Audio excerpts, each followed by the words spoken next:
ये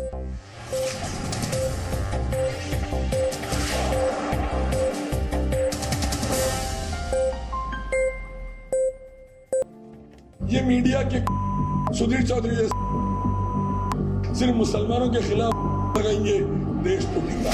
तमाम लोगों को ये बात कह रहा हूं कि अगर आप लोग बिला वजह के मुसलमानों पर अगर ट्रायल करेंगे, याद रखो तुम्हारे नुमाइंदों को माइक लेकर फिरना मुश्किल हो जाएगा।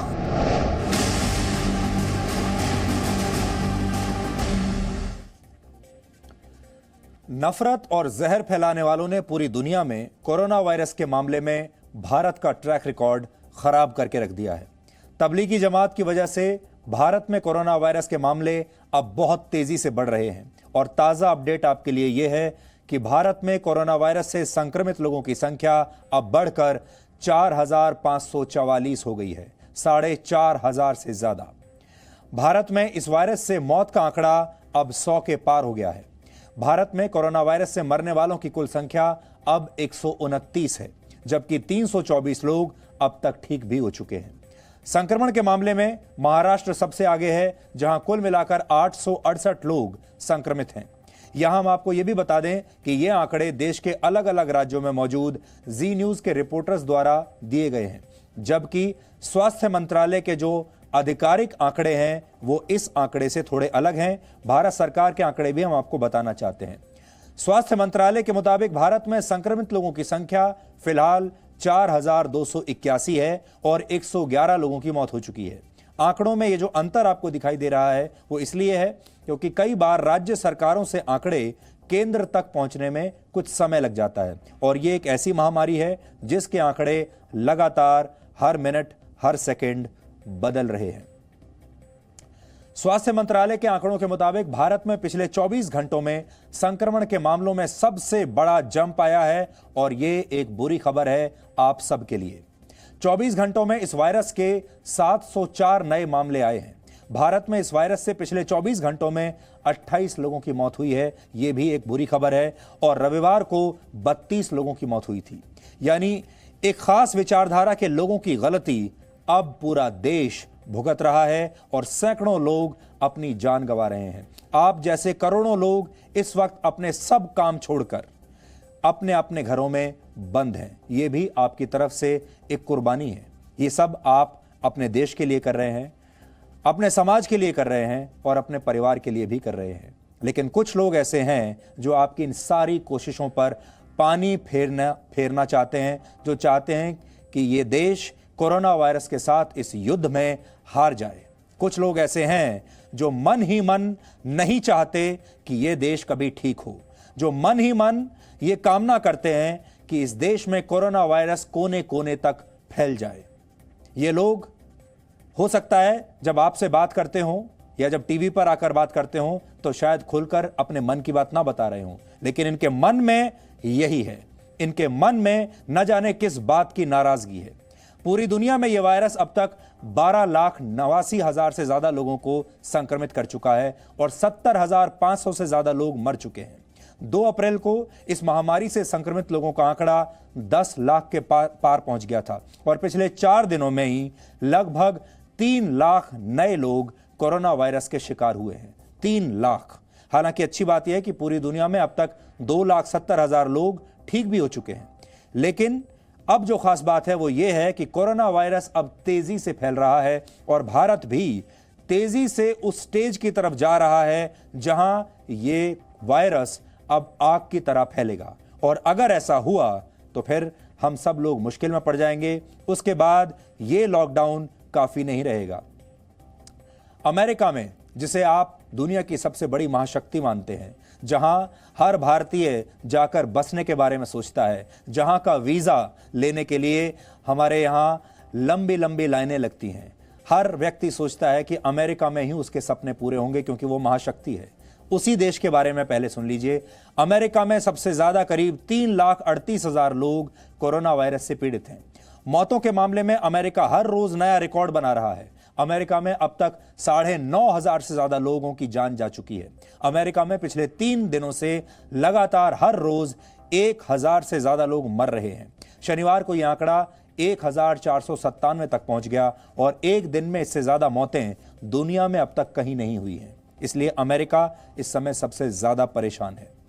पूरी दुनिया की ताकत इस बात पर लगी है कि कोरोना के संक्रमण को कैसे रोका जाए। पूरे देश एक साथ मिलकर काम कर रहे हैं। कैसे इस वायरस को खत्म करने की दवा तैयार की जाए, कैसे लाखों लोगों को मौत से बचाया जाए, कैसे इंसानियत को इससे बचाया जाए। लेकिन भारत पूरी दुनिया में एक सबसे अलग देश है। भारत पूरी दुनिया में एक ऐसा देश है जैसा शायद और कोई नहीं होगा, क्योंकि भारत में एक ऐसी विचारधारा पनप गई है लोकतंत्र के नाम पर, फ्रीडम ऑफ स्पीच के नाम पर, जिसका इस विचारधारा पर जोर है कि कैसे कोरोना वायरस को देश में फैलाया जाए, कैसे एक एक घर तक इसे फैलाया जाए, कैसे इस वायरस को भी धार्मिक मुद्दा बना दिया जाए। ये वो लोग हैं जो कोरोना वायरस के खिलाफ देश की लड़ाई में धर्म को बीच में लेकर आ गए हैं। और इसीलिए हम कह रहे हैं कि इस समय पूरी दुनिया में भारत बिल्कुल अलग नजर आता है। भारत की एक छवि आपने रविवार को कल शाम रात में 9 बजे देखी होगी, जब 9 मिनट तक लोगों ने अंधेरा कर दिया था और उसके बाद प्रकाश पर्व मनाया। लेकिन भारत की एक दूसरी सच्चाई, जो कड़वी सच्चाई है, वो ये भी है जो हम आपको आज बता रहे हैं। जब ऐसे लोगों को हमने एक्सपोज किया तो आज ये लोग हमें ही धमकी देने लगे, सच बोलने पर हम पर ही हमला करने लगे, हमें अपशब्द कहने लगे। अब तक इनका विश्वास देश की संसद पर नहीं था, सुप्रीम कोर्ट पर नहीं था, संविधान पर नहीं था, कानून पर नहीं था, पुलिस पर नहीं था, सेना पर नहीं था। अब इनका विश्वास मीडिया पर भी नहीं है और मीडिया में भी कुछ खास डिजाइनर पत्रकार इनका साथ दे रहे हैं और जो नहीं दे रहे हैं इनका साथ, उनको अब ये लोग धमका रहे हैं।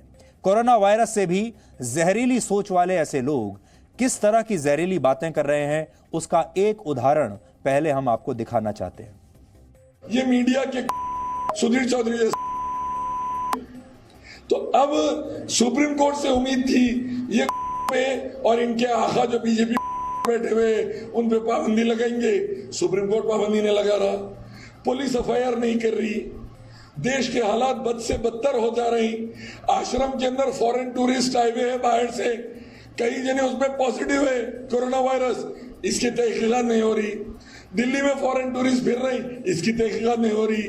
मंदिरों में कई है, हजारों लोग छुपे हुए, कई पॉजिटिव है कोरोना वायरस से, उसकी तहकीकात नहीं हो रही। लेकिन मरकज में चंद लोग थे, तहकीकात हो रही। तो ये डबल स्टैंडर्ड, दोहरा रवैया सिर्फ मीडिया के अर्नब जैसे, सुधीर चौधरी जैसे यूज करके सिर्फ मुसलमानों के खिलाफ लगाएंगे, देश टूटेगा।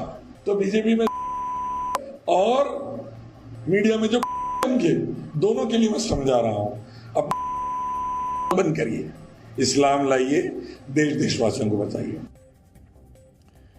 ये जो मौलाना साहब हैं, ये खुद को तो धर्मगुरु मानते हैं और बताते हैं, लेकिन इनकी भाषा ऐसी है कि हम बिना बीप किए इस भाषा को आपको सुना नहीं सकते थे। हम जानते हैं डीएनए एक पारिवारिक शो है, आप अपने अपने परिवार के साथ बैठकर ये शो देख रहे होंगे, लेकिन यकीन मानिए इस धर्मगुरु की भाषा ऐसी थी जिसे कोई भी सभ्य व्यक्ति सुन नहीं सकता। इसीलिए जो जितनी भी बीप आपने अभी इनके इस वीडियो में सुनी है, वो सारी वो आपत्तिजनक भाषा है, वो अपशब्द हैं, वो गालियां हैं जो इस मौलाना ने हमें दी हैं, मीडिया को दी हैं और बाकी के लोगों को दी हैं। और ये मौलाना साहब चाहते हैं कि इस देश में इस्लाम का राज आ जाए, तब सब कुछ ठीक हो जाएगा। आपने सुना कैसे ये मौलाना मेरा नाम लेकर धमकियां दे रहा है, दूसरे पत्रकारों का नाम लेकर धमकियां दे रहा है। ऐसी सोच वाले लोग एक वायरस से लड़ाई को मस्जिद वर्सेस आश्रम की लड़ाई बनाने में जुटे हैं, इसे मंदिर वर्सेस मस्जिद की लड़ाई बनाने में जुटे हैं। हमने तबलीगी जमात का जो सच आप सबको दिखाया, वो इन्हें बर्दाश्त नहीं हो रहा। तबलीगी जमात ने जो कुछ किया और जो हमने उसको रिपोर्ट किया, उसमें हमने क्या गलत किया? ये लोग इतने परेशान क्यों हैं? सच सुनने की हिम्मत इनमें है नहीं, इसलिए ऐसी सोच वाले लोग हम पर पूरी ताकत से एक बार फिर हमला कर रहे हैं। लेकिन सच यही है कि देश में कोरोना वायरस फैलाने में इनकी सोच वाले लोग ही जुटे हुए हैं। आज हम आपको कुछ आंकड़े दिखाना चाहते हैं। देश में कोरोना वायरस के करीब 35% मरीज तबलीगी जमात के हैं।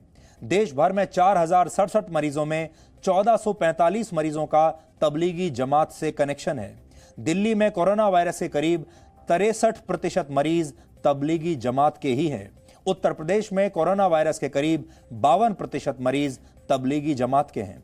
आंध्र प्रदेश के करीब 88% मामले तबलीगी जमात के हैं। तमिलनाडु में कोरोना के करीब 91% मामले तबलीगी जमात के हैं। देश भर में तबलीगी जमात के 25,500 से ज्यादा लोगों की पहचान करके उन्हें क्वारंटीन किया गया है। तबलीगी जमात के 2083 विदेशी नागरिकों में 1750 नागरिकों को ब्लैकलिस्ट किया गया है। लेकिन यह सच दिखाना देश में एक खास विचारधारा वाले लोगों को अच्छा नहीं लग रहा। ऐसे लोग कोरोना से लड़ाई पर धार्मिक ध्रुवीकरण का एजेंडा चला रहे हैं। वो चाहते हैं कि इस मुद्दे पर भी देश दो टुकड़ों में बंट जाए। ये पहले भी चाहते थे, इसीलिए इन्हें हम टुकड़े टुकड़े गैंग का हिस्सा मानते हैं। ये चाहते थे कश्मीर हमसे कट जाए, ये चाहते थे देश के टुकड़े टुकड़े हो जाएं, ये आतंकवादियों का साथ देते थे, ये फ्रीडम ऑफ एक्सप्रेशन का दुरुपयोग करते थे। मीडिया को धमकी दे रहे हैं कि वो सच बोलना बंद कर दें, नहीं तो ये लोग मीडिया का सड़क पर निकलना मुश्किल कर देंगे। मैं सारे इलेक्ट्रॉनिक मीडिया को यह बात कहना चाहता हूं कि अगर तुम्हारे में हिम्मत है, अगर तुम्हारे में दम है, तो कोई मजबूत मुसलमान रहनुमाओं को बुलाओ, बिठाओ, फिर उसके बाद जब तुम्हें जवाब दिया जाएगा तो तुम्हारी एंकरिंग भी निकलेगी, तुम्हारे मीडिया में तुम्हारी इज्जत की धज्जियां भी उड़ेगी। तुम्हें उस दिन अंदाजा होगा। पपेट किस्म के लोगों को बिठाकर मुसलमानों को टारगेट कर रहे हो, तुम्हें शर्म नहीं आती। मैं फिर एक बार एबीपी न्यूज, आज तक, जी न्यूज, रिपब्लिक टीवी, तमाम लोगों को यह बात कह रहा हूं कि अगर आप लोग बिला वजह के मुसलमानों पर अगर ट्रायल करेंगे, याद रखो तुम्हारे नुमाइंदों को माइक लेकर फिरना मुश्किल हो जाएगा। ये मौलाना अली कादरी जो इतने बहादुर बन रहे थे कुछ घंटे पहले तक, जब मीडिया के लोग इन तक पहुंचे, इन्हें ऐसा लगा कि इनकी धमकी के बाद मीडिया के लोग डर जाएंगे। लेकिन हम लोग इन तक पहुंचे। आज हमने इनका पक्ष भी जानने की कोशिश की और उसके बाद ये माफ़ी मांगने लगे। इन्होंने कहा कि मेरा वो मतलब नहीं था, मेरा ये मतलब नहीं था। ये वही शख्स हैं जो अपने इसी वीडियो में ये भी कह रहे थे कि मीडिया में कुछ बिके हुए मौलवी हमारे स्टूडियोज में आकर बैठ जाते हैं जो कि ठीक से जवाब देना नहीं जानते, और फिर हम वन साइडेड शोज चलाते हैं और इन मौलानाओं की बात नहीं सुनते। और ये जो मौलाना हमारे स्टूडियोज में आते हैं, मीडिया में जो आते हैं, इनका कहना है कि वो मुसलमानों के सही प्रतिनिधि, नुमाइंदे नहीं हैं। इसलिए आज हम इन सब लोगों से ये कहना चाहते हैं कि आपका सारा समाज आप मिल जाइए। आप पहले ये तय कीजिए कि वो कौन सी संस्था है जिसे आप मानते हैं कि ये आपका सही प्रतिनिधित्व करती है। आप एक संस्थाओं की लिस्ट बनाइए, 1, 2, 3, 4, 5 जो संस्थाएं आपको लगता है कि वो वाकई आपके समाज का प्रतिनिधित्व करते हैं, जो सच्चे प्रतिनिधि हैं, उन संस्थाओं का नाम आप मीडिया को बताइए। आप उन प्रवक्ताओं की एक लिस्ट बनाइए जिन्हें आपको लगता है कि ये सही बात देश के लोगों तक पहुंचाएंगे, और फिर हम उन लोगों को यहां पर बुलाएंगे। लेकिन क्या आपके अंदर इतनी एकता है कि आप एक लिस्ट ऐसी बना सकें, ऐसे मौलवियों की एक लिस्ट बना सकें जो आप समझते हैं कि आपका पक्ष ठीक तरीके से मीडिया में जाकर रख सकते हैं? बात यहां तक नहीं है। बात यह है कि आपके मन में खोट है, बात यह है कि आपके मन में नफरत है।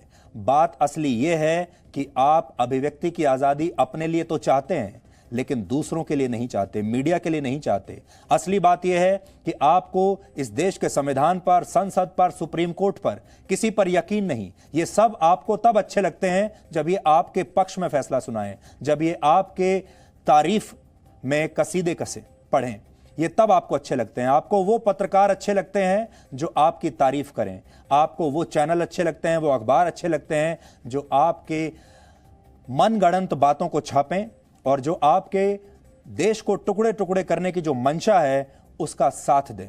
हमारे जैसे लोग आपको कभी अच्छे नहीं लगेंगे।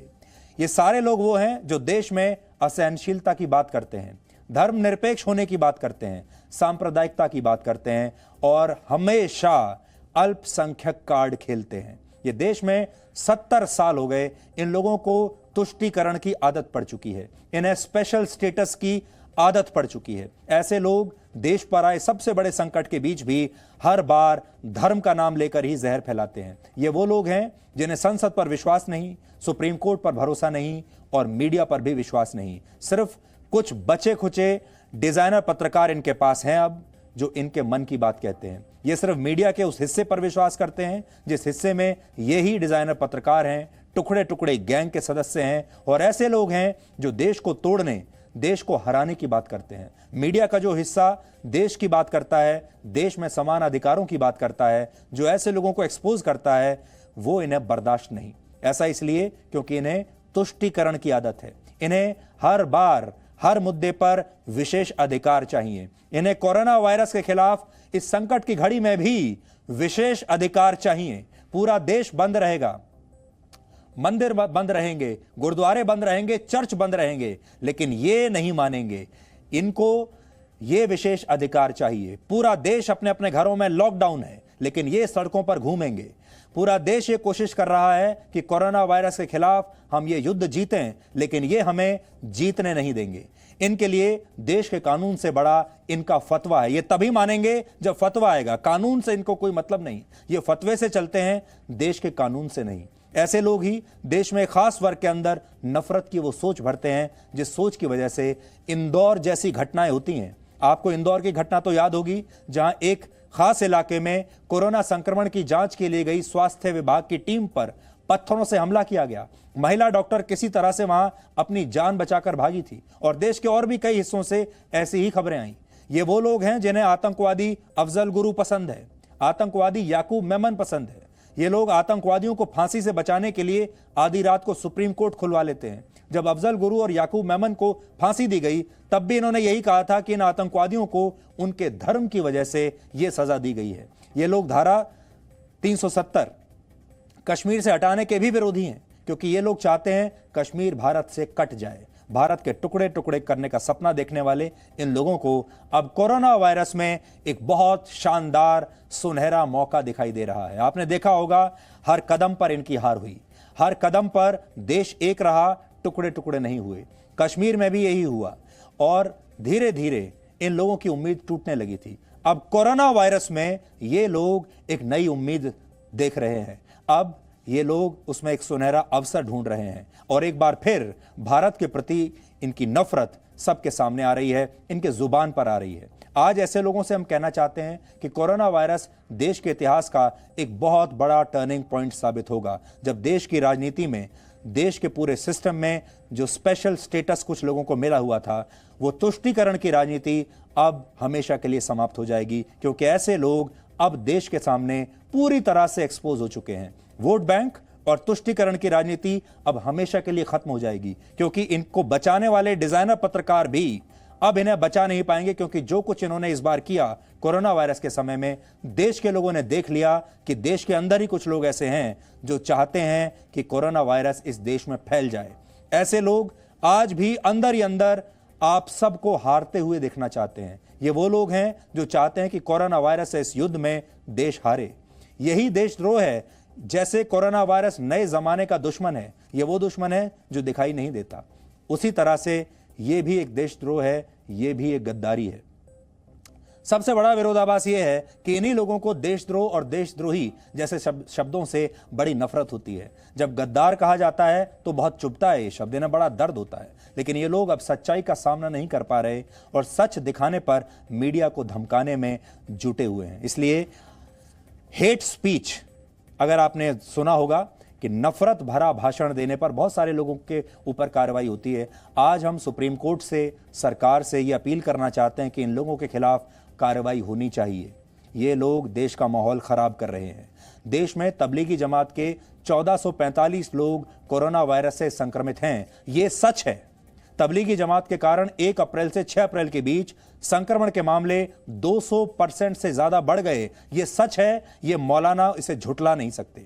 जो लोग तबलीगी जमात का बचाव कर रहे हैं, ये आरोप लगा रहे हैं कि तबलीगी जमात को मीडिया निशाना बना रहा है, उन्हें हम आज एक और आंकड़ा दिखाना चाहते हैं और इस आंकड़े से इन लोगों की आंखें शायद खुल जाएं जो इन्होंने धर्म के नाम पर बंद कर ली हैं। भारत में तबलीगी जमात के मामले आने के बाद हर 4 दिन में कोरोना संक्रमण के केस दुगने हो रहे हैं, हर 4 दिन में दुगने।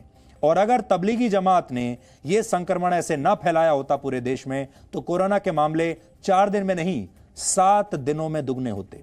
पिछले एक हफ्ते में देश भर में संक्रमण के 85% मामले तबलीगी जमात के लोगों से जुड़े हैं और उसके बाद भी यह सच इनसे बर्दाश्त नहीं हो रहा।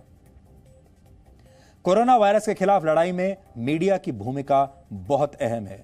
मीडिया के लोग कोरोना फाइटर्स हैं, वैसे ही जैसे डॉक्टर्स हैं और स्वास्थ्य कर्मी हैं, क्योंकि हम लोग भी अपनी जान खतरे में डालकर आपके सामने हर रोज आपको आपकी हर तरह की खबर देने के लिए आते हैं। हम हर रोज दफ्तर आते हैं, हमारे रिपोर्टर्स हर रोज बाहर जा रहे हैं।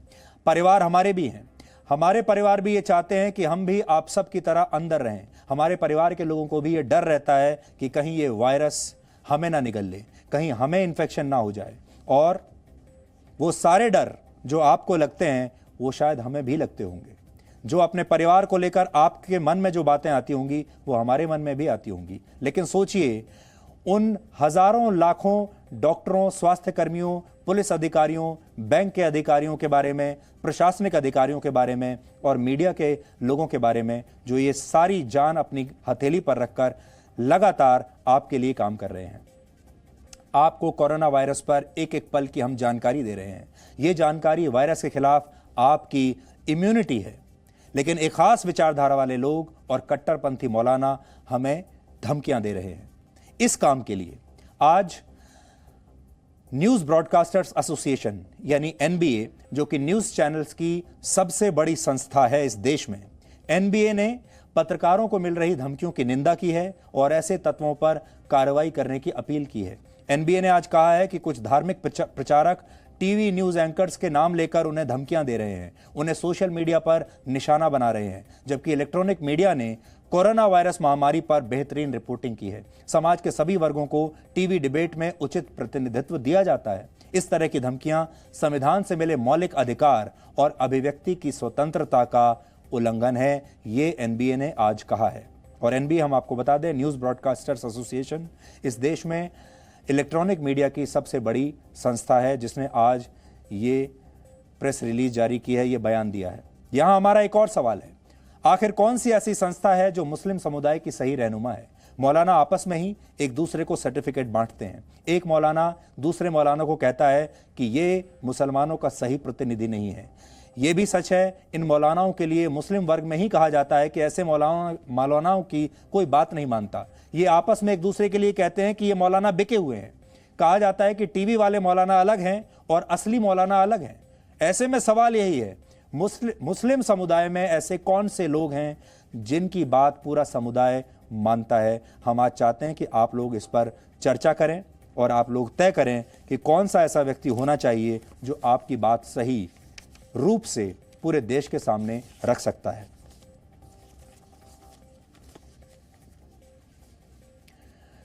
वायरस जाति और धर्म पूछकर संक्रमण नहीं फैलाता।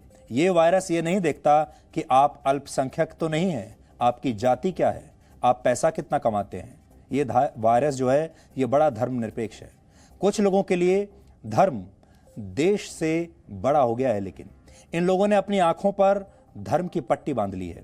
ये कोरोना से लड़ाई में भारत को हराने वाली सोच रखते हैं। और दुख की बात यह है कि जो मेन स्ट्रीम मीडिया है वहां पर तो आपको सही खबरें ही मिलती हैं, क्योंकि यहां पर हमारा न्यूज़ रूम है, हमारा एक मैकेनिज्म होता है जो कि आप तक फेक न्यूज़ नहीं पहुंचने देता। हम हर खबर की जांच करते हैं। लेकिन सोशल मीडिया एक ऐसा प्लेटफॉर्म है जहां खबरों की कोई वेरिफिकेशन नहीं होती, जहां खबरों की कोई जांच नहीं होती, और इसीलिए मिलावटी खबरें सोशल मीडिया पर आप तक पहुंच जाती हैं। और इस लॉकडाउन के दौरान इसी खास विचारधारा के ऐसे लोग हैं जो अपने ही लोगों को सोशल मीडिया पर अलग अलग वीडियोस बनाकर डरा रहे हैं या फिर उन्हें बहका रहे हैं और उन्हें गलत रास्ते पर, मौत के रास्ते पर ले जा रहे हैं। कोरोना वायरस के बारे में उन्हें गलत जानकारियां दे रहे हैं। उनसे कह रहे हैं कि कोरोना वायरस आपका कुछ नहीं बिगाड़ सकता। और इस तरह के जो वीडियोस हैं वो आपको सोशल मीडिया पर मिलेंगे। खास तौर पर एक ऐप है टिकटॉक, उस पर अगर आप जाएंगे तो आपको ढेर सारे ऐसे वीडियोस मिलेंगे। तो कोरोना वायरस के इस दौर में पाकिस्तान की सोशल डिस्टेंसिंग आपने देख ली। ये सब कुछ धर्म के नाम पर हो रहा है। ये सारे लोग ये कहते हैं कि हमारा धर्म हमें कोरोना वायरस से बचा लेगा, और हमारा ऊपर वाला ये कह रहा है कि आपको डरने की कोई ज़रूरत नहीं। ये कोरोना वायरस नाम की जो बीमारी है, ये उन लोगों के लिए आई है जो कि इनका विरोध करते हैं। ऐसा कहकर लोगों को बहकाया जा रहा है, जो कि बिल्कुल गलत है। जो लोग धर्म का नाम लेकर कोरोना वायरस के खिलाफ लड़ाई को कमज़ोर करना चाहते हैं, स्वास्थ्य कर्मचारियों से मारपीट कर रहे हैं, उन पर थूक रहे हैं, खुद को छुपा रहे हैं, पहचान करने के लिए जाने वाले पुलिस पर हमला कर रहे हैं, और जो सच दिखाने पर हमें धमकियां देते हैं, ऐसी सोच वाले लोगों के लिए एक और वीडियो है। इस वीडियो में जम्मू कश्मीर की कुपवाड़ा की 9वीं क्लास में पढ़ने वाली एक छात्रा, जिसका नाम है सीरत, ऐसे लोगों को एक संदेश दे रही है। देखिए, हर धर्म में अच्छे लोग भी होते हैं, बुरे लोग भी होते हैं। हम बुरे लोगों की बात आपको बता रहे हैं, और यह हर धर्म की बात है, लेकिन उसी धर्म में अच्छे लोग भी होते हैं जो अच्छा संदेश देते हैं। और ये 9वीं क्लास की एक जो बच्ची है, इसने एक संदेश दिया है, वो भी आप सुनिए। औज़ुबिल्लाहिमिनश्शैतानिर्रजीम, बिस्मिल्लाहिर्रहमानिर्रहीम, अस्सलामु अलैकुम वरहमतुल्लाहि वबरकातुहू। मेरा नाम सीरत, 9वीं जमात में पढ़ती हूँ, कश्मीर कुपवाड़ा से। आओ मिलकर वादा करें, कोरोना वायरस को हराए। मेरी मोलबाना अपील आप सब लोगों से है कि जो ये वबा पूरी दुनिया में फैला कोविड-19 के नाम से, हमें मिलकर इसको हराना है। और ये तब मुमकिन है जब हम वजीर आजम के कहने पर अमल करेंगे और लॉकडाउन के खिलाफ वर्जी ना करें।